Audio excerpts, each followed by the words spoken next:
You know, I could do a nice big long intro here on the show Friday, but I would probably screw that up and get it wrong somehow too. Oh, So, man. Mark Zinno, please take it away and say something intelligent on this show because I apparently am incapable of either saying or writing anything that could be true. Um, the tournament yesterday brought about some unexpected things. I didn't know that. Well, we found out that Clemson and Georgia are definitively football schools. So there is that. Uh, Georgia should stick to football. That was a terrible call by me. Um, Your other everything calls were else, good. no, the other ones were okay. Yeah, I mean, we cashed the other ones. Cashed the Montana Grizz in the first half, and it was a game script that played out exactly like I said it would. Right, that Wisconsin was going to pull away late, and they ended up covering the game if you took Wisconsin for full games. So, yeah, I mean, look, the UC San Diego Michigan game numbers matter. I mean, we don't need to say that, but if you got a closing number of 3.5, you were in great shape. If you had it at 2.5, like BP did, you were in bad shape. But Wait a yeah, minute. Wait a minute. Where did it close? It closed two. It opened it three and a closed half. too. Well, let Yes. me rephrase. Okay, so I was looking at one particular book who will remain nameless, and it was just stuck in my Okay. head because Okay. Have you been close. speaking to me a lot lately because you're saying things No, that are not true? Oh, okay. I was doing a show last night on a network, and I was talking about the game, and their book had showed me 3.5, and it was just stuck in my head. So if you're telling me it closed two, I'll Gotcha. trust you more than I trust them. But that said, it was just one of those things where same thing with Clemson and McNeese, and same thing with UC San Diego. They just got down so deep; it was a hole they really couldn't get out of. So, um, tough game to say the least. But and even at that, it felt like the same thing with Yale, that it was like. And I agreed with you on Yale. Like I thought that they were going to have a much better showing. Um, and you talk about Texas A&M. I wouldn't have predicted A&M was going to get to 80 because they're not a good offense. One of the worst No. offenses in this tournament. And Yeah. Yale that's scored enough to cover. I yeah, thought. yeah. If you would have told me that was their number, that they would have gotten there. And unfortunately for Purdue, their pace just because they had such a big lead, it just died. They Yeah. didn't, they didn't I need to told push. you it. Yeah. I said it was correlated, right? I said on the Power Five, you know what? You can lay it with Purdue. Came on here, said I think it's correlated. Take the team total over. It's pretty crazy. They came up a couple points short. Didn't cover. By the way, I'm sitting in my basement last night. I went out, met a buddy for lunch to watch the early games. Came home, sitting in my basement watching BYU VCU. All of a sudden, I feel a drip on my head, Mark Zinno, Mm. and I thought I was hallucinating. As to be fair, that happens sometimes. But then I felt another drip, and I said, "Okay, maybe I'm not hallucinating here. Maybe I'm getting dripped on." I looked up, leak in the basement ceiling too, on top of No all way. that. So On I went top of 0 and all that, 3 for clients. I went 0 and when 3 for clients rain took yesterday, little and force. my base. Yes, yes. So I am in a foul mood, everybody. Today, I Understandable. apologize to everyone who tailed. Woke up, yesterday morning and kind of had a knot in my stomach. I had a feeling it might be one of those days, and I don't know. I'm in a very sour It's, mood. Often it's I Penn can push State. that aside, come on here, smile, be a nice fella. I really can't do that right now. Don't feel like it. Let's talk about some Friday games and not what a lousy freaking mood I'm in. Let you want to talk about UConn. They've won the national championship 2 years in a row. Probably not They going to have. make it 2 years in a row. But they're No, playing Oklahoma, who I think isn't very good, and you don't they're think a is fraud. very good, and you No. think Dan Hurley's going to make it 13 consecutive covers in the NCAA tournament. This is one of these spots here where I will go against Ken. You know Ken? You know Ken, don't you? Mr. Palm? Ken Palm has this as a 1 point game. I'm laying the 5.5 for Connecticut. I think Oklahoma's an absolute fraud. And despite all their good 3 point shooting, um, I don't know that they're going to be able to keep up with this UConn team, who's more experienced, clearly has guys who have been here before. But what's the big delta, right? Um, the issue for me here with UConn is their defense on the perimeter, which could be a problem. I think that's probably why people are favoring Oklahoma here. But I think the pucker factor for the Sooners is pretty large, to be honest with you. And this is a Connecticut team that's going to dominate inside. You talk about offensive rebounding rate; they're 24th in the nation. Oklahoma's defense is 277th in offensive rebound rate. And guess what? UConn makes all their free throws, so they're going to be able to dominate inside here and really take advantage. So I just don't think the bottom half of this SEC is really worth anything. And until I see a team from the bottom half of the SEC show up and play a good game in the tournament, I'll continue to bet against them. Give me UConn and lay the points. All right, UConn moving on and covering against Oklahoma, says Mark Zinno. Let's go to this portion of the program, get this over with, rip it off like a Band-Aid. I'm going to take Bryant plus the points, 17.5 against Michigan State. I'm sure this is what you all wanted to hear, so let's make it quick. Michigan State is a team I want to fade in this NCAA tournament, Mark Zinno. I've made it very clear to you about that. History says they will not reach the Final Four as a team that was unranked in the preseason top 25 and is now a number 2 seed. That also applies to St. John's, of course. Michigan State, their issue is they do not shoot the three well, just 30.8% for the year. That is 325th in the country. Kind of hard to build a lead when you're not good at shooting threes. I think Bryant's going to be pretty fired up here. Michigan State had won and covered 8 in a row before their Big Ten tournament exit. I get that, but I think they're more focused probably on who their second round opponent is going to be. That would be either Marquette or New Mexico. Than this game.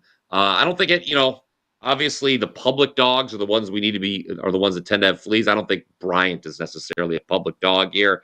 I think they can hang within 17 of Michigan State. It's an ugly play. It's hold your nose play. Honestly, if you don't want to take it, I won't blame you, because the way I've been running on this show this week and what I did yesterday, why would you believe me? But Bryant plus 17.5 is my half of the double play. What do you got to say about that? Breakdown. I still believe in you. I agree with Bryant, particularly in the first half. You know my thoughts. You could do that covering early, ain't covering late. So probably true. Yeah, I would tend to lean in the direction of Bryant to be able to keep this thing close early, especially if Michigan State's shooting is not good. Eventually, doesn't somebody have to make their threes against Michigan State? Someone, please. It's like Michigan State, I feel could just leave the 3-point line unguarded, and their opponents would shoot 10% from behind the arc, but maybe not. I don't know. By the way, you're looking very sharp today, buddy. Yeah, I'm going to be on a ESPN bet today. So on the TV. Yeah. So I put on a collared shirt, kind of dressed it up a little bit, tried to style myself to make myself quasi attractive to the, listening and viewing audience. So okay. I'll let everybody know. I'll throw it out on my Twitter what time. I got to double check what time it's actually going to air, because I think they're doing an earlier version of ESPN Bet today. And on yours truly, you'll see this ugly mug and this wonderful background. I will say less uncouth things on that program than I do on this one. I reserve all of my off-color commentary for the morning wager. Sure to tell them not to follow me, because I stink right now. That's what really I will say. I will say. By the way, and anybody watching this nationally wide syndicated program, if any of you are aware of Bryan Power of WagerTalk, do the opposite of what he says. Tell them that. See what they say. What do you think they would say? Norby Williamson, isn't he the one who runs the show over there, or is he? Or is there somebody? Oh, okay. I can't keep. That's above my pay grade. I just, show up and talk when I'm asked. I don't make any important decisions. Of course, the most important decision we make on this show every day is our show Best Bet, where you and I come together and agree on something. North Carolina. Many said they did not belong in the tournament. Well, they annihilated San Diego State on Tuesday. Yep. Still does not necessarily mean they belong to the tournament. It just means they won a basketball game they were scheduled to play, and now they are playing Ole Miss. Mark Zinno, North Carolina is a short favorite. We think they're going to get the job done again against another SEC team that maybe we don't. That is a little, shall we say, fugazi. Fugazi is the word of the day. Fugazi. When you look at Ole Miss, I just kind of feel like they're ripe for the picking. Like this is a team that has had a lot of kind of head scratchers, you know, and they don't shoot the three very well. Of the teams left in this tournament, I think there's only like 6 teams that shoot worse than them from three. So they're not very good around the perimeter. But this is also a North Carolina team, plays very fast, 34th in tempo in the nation. They are a very good three-point shooting team, 36% at 64th in the nation. And Ole Miss is bad on the offensive glass, at 313th in offensive rebound rate percentage.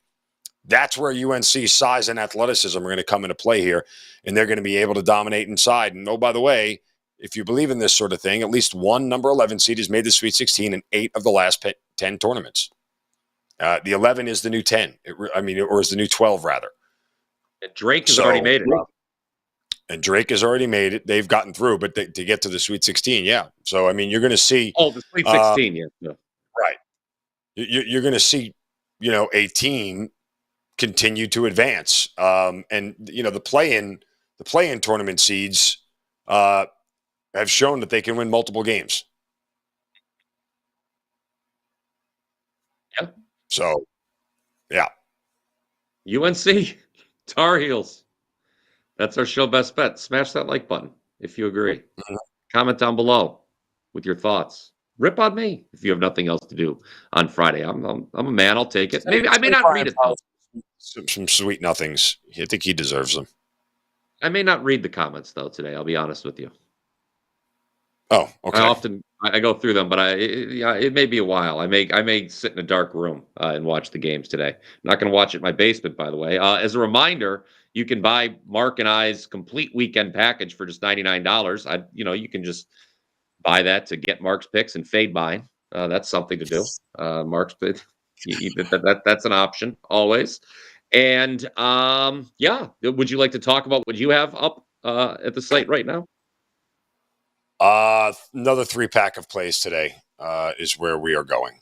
So we went 2-1 yesterday, but again, we got to turn it around here as a whole for the show. And we've got a couple of late games too for tonight.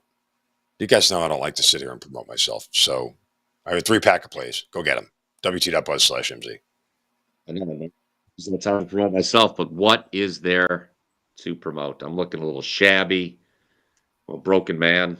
If you buy, of course, that weekend-long pass for Mark and I, not only do you get Mark's picks, but, I'll get some money and I'll get a caulk gun, perhaps, to fix my leak that's going on in the house. Thoughts? Addressing the leak inside the home would be probably the first thing that I would do. Yelling for my wife and saying there's a disaster and it's been taken care of. It has been taken care of, yes. All right. I need to go address another disaster, that being what happened yesterday in college hoops. Hopefully we'll both have smiles on our faces on Monday when we rejoin you. Of course, no morning wager on the weekend. It's a very forced smiles. We'll be on Sunday on. Oh, that's right. With Kelly Stewart, our last call. Yeah. That will be fun. I promise to be in a better mood by then. I know you will be because you're the winners. They will come. All right, everybody. That's what she said. On that note, show is over. I had nothing. Thank you, Mark Zinno. Thank you for all you do. Thank you for your heavy lifting. I've been putting on weight this week too, so it's even more heavy lifting than normal for you. Eye level. Until next time, with cash day tickets, please.